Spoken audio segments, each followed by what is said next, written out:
2 अप्रैल 2022 फूटाकोट चौराहा करौली, यही वो तारीख और जगह है जहां राजस्थान में सबसे पहले दंगों की साजिश की शुरुआत हुई। इसके बाद नफरत का जहर जोधपुर, भीलवाड़ा, उदयपुर, अजमेर तक पहुंच गया। करौली दंगों में एक मकान, 35 दुकानें जला दी गई थीं और 40 से ज्यादा लोग घायल हुए थे। आग तो एक सप्ताह में बुझ गई, लेकिन 3.5 महीने बाद भी लोग उस आग की कालिख से नहीं उबर पाए हैं। चूड़ियों की दुकान चलाने वाली जीनत की शिकायत है कि जितना नुकसान हुआ उसका आधा भी मुआवजा नहीं मिल पाया, तो सुरेश चंद्र गर्ग दोबारा दुकान शुरू करने की हिम्मत नहीं जुटा पा रहे हैं। दोपहर 12:30 बजे भास्कर टीम करौली के फूटाकोट चौराहे पर पहुंची। यहां से पैदल ही बाजार की ओर रवाना हुए। बाजार में चहल पहल काफी कम थी। जलाई गई दुकानों में अब निर्माण का काम चल रहा था।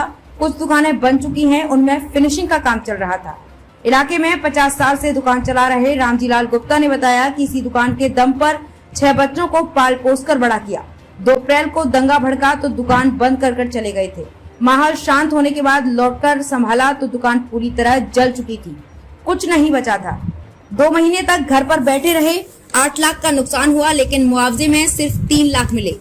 अब किसी तरह दोबारा दुकान शुरू की है। 4 बच्चे दुकान में काम करते हैं और 2 सरकारी नौकरी में हैं। आग तो लग गई तो जान बचाकर भागे। जीनत ने बताया कि 8 पीढ़ियों से यहाँ चूड़ियां बेच रहे हैं। जैसे ही माहौल बिगड़ा, किसी ने दुकान में आग लगा दी। किसी तरह जान बचाकर वहाँ से भाग निकले। माता पिता और बहन की हालत खराब हो गई थी। त्योहार से पहले गोदाम में ऊपर 25 लाख रुपए का माल रखा था। सारी जमा पूंजी का माल ले आए थे।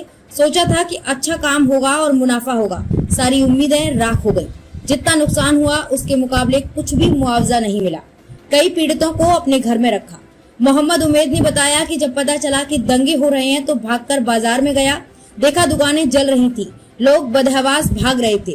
एक चूड़ियों की दुकान में कई लोग फंसे हुए थे। पुलिस ने उन्हें बाहर निकाला। दंगे के बाद कई पीड़ितों को अपने घर में रखा। हालात ऐसे हो गए थे कि पेट भरने के लिए कुछ भी नहीं था। बच्चों को भूखा सुलाना पड़ा।